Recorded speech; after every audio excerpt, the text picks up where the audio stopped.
I want to talk to you a little bit about business development, because the word gets thrown out a lot, but I think people misuse it because, when I hear business development, people want to talk to me, and these are much needed, but, people want to talk to me about webinars and, stuff like that. But business development, if you're a business person, business development is all about revenue growth. So, the data out there, especially for Black businesses, I want to just focus on that for this interview. Absolutely.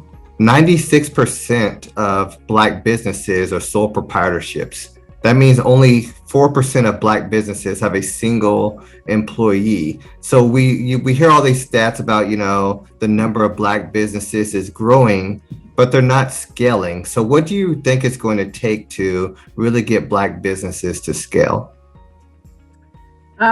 So that's a great question. I think that, first of all, I think based on what I've seen out here for the last, 17, 18 years, of course, there's historical factors. Most of our businesses are first generation, maybe second generation, and thus have not had the generational expertise of building businesses. That's number one. That is just what it is.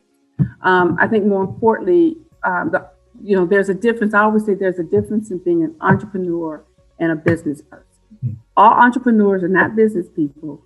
All business people are entrepreneurs, in my opinion.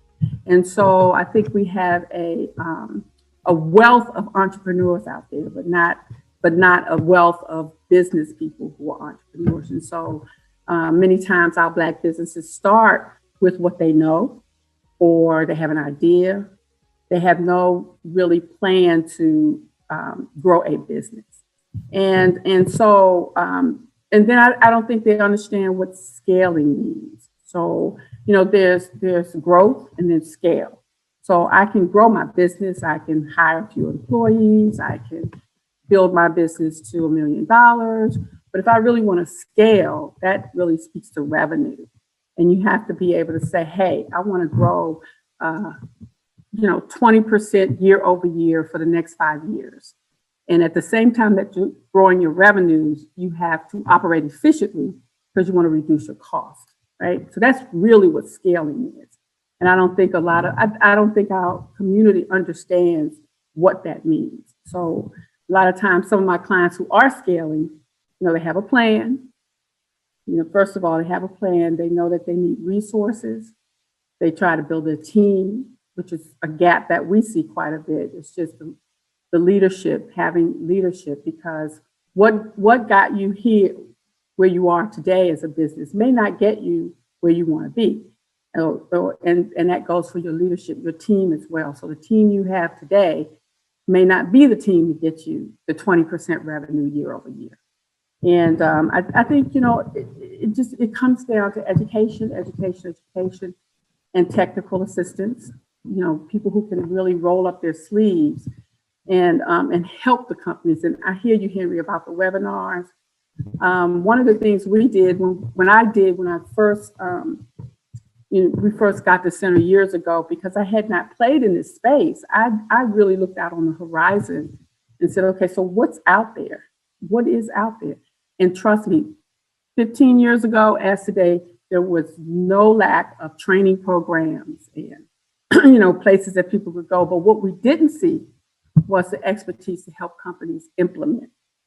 And so I think one of the challenges our businesses have with scaling is having someone who can help them do that. Someone's organizations that really just focus on getting you in there, having you understand what it takes to generate revenue 10%, 15% year over year for the next 5 years. What does that mean? What does that actually mean? So, we still have a lot of work to do. I can honestly say we've come a long way, because I'm standing here 15, 17 years later. And when I first came into the system, I see many more companies coming in with the end goal in mind. They want to sell it. Is it going to be a succession? Is it going to be a family business? How do I grow it? I need a leadership team. And I think that speaks to what we've been doing at the MBDA over the years, as well as our other stakeholders and partners throughout the country that are working hard to help build companies.